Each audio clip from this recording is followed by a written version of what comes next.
Assalamualaikum warahmatullahi wabarakatuh. Apa kabar anda semuanya? Semoga sehat selalu ya, dan tetap semangat belajar walaupun masih daring. Oke? Baik, hari ini kita akan melanjutkan pelajaran di Tsaqofah Akidah kelas 3. Kita akan membahas tentang iman kepada Allah sebagai petunjuk hidup. Tapi sebelum belajar seperti biasa ya, kita berdoa dulu bersama-sama. Wahid Isnain Salas. A'udzu billahi minasy syaithanir rajim. Bismillahirrahmanirrahim. Allahumma anfa'na bima 'allamtana wa 'allimna ma yanfa'una wa zidna 'ilman nafi'a. Rabbi zidna 'ilma warzuqna fahma birahmatika ya arhamar rahimin. Qala Allah Ta'ala Al-yawma akmaltu lakum dinakum wa atmamtu alaikum ni'mati wa raditu lakumul Islam dina. Artinya, pada hari ini telah aku sempurnakan untukmu agamamu dan telah aku cukupkan nikmatku untukmu dan telah aku ridhai Islam sebagai agama bagimu. Quran Surat Al-Ma'idah ayat 3. Alhamdulillah wa syukrulillah wa la hawla wa la quwata illa billah. Alhamdulillah ya. Kita hari ini akan membahas tentang iman kepada Al-Quran sebagai petunjuk hidup. Anak solih dan solihah semuanya pasti sudah baca Al-Quran kan? Nah, di Al-Quran itu ada banyak petunjuk yang Allah berikan kepada manusia. Petunjuk untuk apa? Petunjuk supaya manusia itu tidak tersesat. Misalkan seperti orang yang sedang dalam perjalanan nih, menuju ke sekolah SD Khairul Ummah, kan ada petunjuknya, belok kiri 100 meter lagi belok kanan, ada petunjuk-petunjuknya. Bagi yang sudah hafal, bagus, hafal petunjuknya, tanpa petunjuk pun dia sudah bisa berjalan sampai ke SD Khairul Ummah.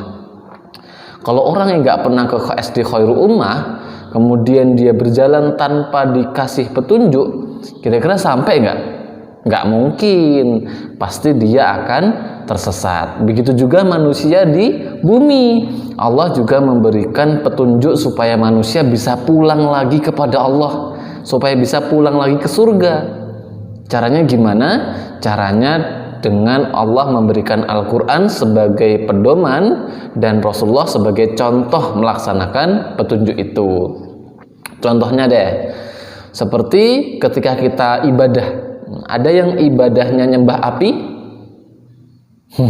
ada yang ibadahnya nyembah patung, ada yang ibadahnya nyembah berhala atau nyembah manusia, nyembah pohon. Ada kan? Nah, itu ketika manusia menyembah Tuhan tapi tidak pakai petunjuk, jadi salah deh Tuhannya. Makanya Rasulullah datang itu memberikan petunjuk, yaitu Al-Quran, supaya kita menyembah hanya kepada Allah. Jadi dengan Al-Quran kita jadi tahu, menyembah itu hanya kepada Allah. La ilaha illallah, tiada Tuhan selain Allah. Itu satu.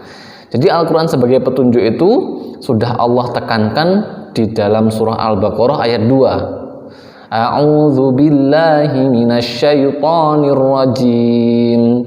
Dzalikal kitabu la raiba fih. Dengan menyebut nama Allah yang Maha Pengasih lagi Maha Penyayang, dalam kitab ini tidak ada keraguan di dalamnya.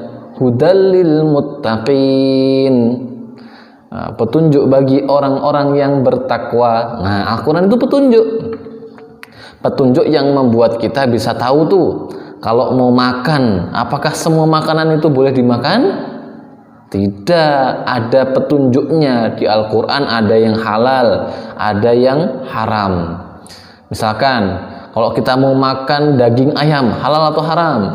Halal. Tahu dari mana? Karena Al-Quran dan juga Nabi Muhammad membolehkan memakan daging ayam yang disembelih dengan nama Allah. Tapi kalau daging babi, haram. Daging yang disembelih tidak menyebut nama Allah, haram. Kemudian apalagi darah bangkai, itu haram. Kita tahu dari mana kok itu haram sehingga kita meninggalkannya? Tahu dari Al-Quran, karena Al-Quran memberikan petunjuk kepada kita untuk meninggalkan makanan-makanan yang haram itu, sehingga kita bisa benar dalam memakan makanan, sehingga kita makanan kita itu halal dan thayyib semuanya. Nah gitu, itu contoh Al-Quran memberikan petunjuk kepada kita. Maka kita sebagai seorang mukmin, sebagai seorang muslim harus menjadikan Al-Quran sebagai petunjuk hidup kita, supaya kita tidak tersesat, supaya kita tidak salah dalam melangkah, tidak salah dalam berbuat, tidak salah dalam melakukan perbuatan. Nah, termasuk di dalam Al-Quran itu juga dikasih petunjuk supaya kita menjadi anak yang solih dan solihah. Caranya juga diberikan petunjuk supaya menjadi anak yang berbakti kepada orang tua, tidak boleh mencuri, tidak boleh berzina, tidak boleh mengurangi timbangan. Semuanya ada aturannya di dalam Al-Quran, karena Al-Quran adalah petunjuk mana yang baik, mana yang buruk, mana yang boleh, mana yang tidak boleh, mana yang dosa, mana yang berpahala, mana yang ke surga, mana yang ke neraka, sudah ada semua dalam Quran. Maka kita tinggal mengikuti saja. Nah, jangan sampai menjadi seperti orang jahiliyah dulu. Jadi orang jahiliyah dulu itu sebelum datangnya Al-Quran, mereka itu terbiasa menyembah berhala. Tahu nggak berhala itu apa? Berhala itu patung. Berhala itu patung. Patungnya ada yang dari semen, ada yang dari kayu, ada yang dari roti malah. Bahkan mereka ada yang memakan Tuhannya sendiri. Jadi ini setelah disembah-sembah Tuhannya, karena Tuhannya dari roti, dimakan Tuhannya. Nah, itu ada ceritanya. Jadi kayak begitu. Apakah itu benar? Tentu salah. Karena itu bukan Tuhan, itu cuman patung, itu cuman kayu, itu cuman roti. Masa disembah-sembah? Makanya Al-Quran datang dibawa oleh Rasulullah Muhammad SAW untuk mengalihkan manusia, untuk menjadikan manusia supaya nggak nyembah yang salah, menyembah Tuhan yang salah, yaitu hanya menyembah kepada Allah Subhanahu Wa Taala. Dan orang-orang jahiliyah dulu itu disebut jahiliyah, disebut tidak pinter. Karena apa? Karena mereka itu tidak mau menjalankan Al-Quran, padahal sudah tahu kalau Al-Quran itu petunjuk, sudah tahu kalau Al-Quran itu betul, tapi malah tidak dilaksanakan. Maka kita tidak boleh menjadi seperti orang jahiliyah yang sudah diberikan Al-Quran untuk dijadikan petunjuk, tapi malah ditinggalkan.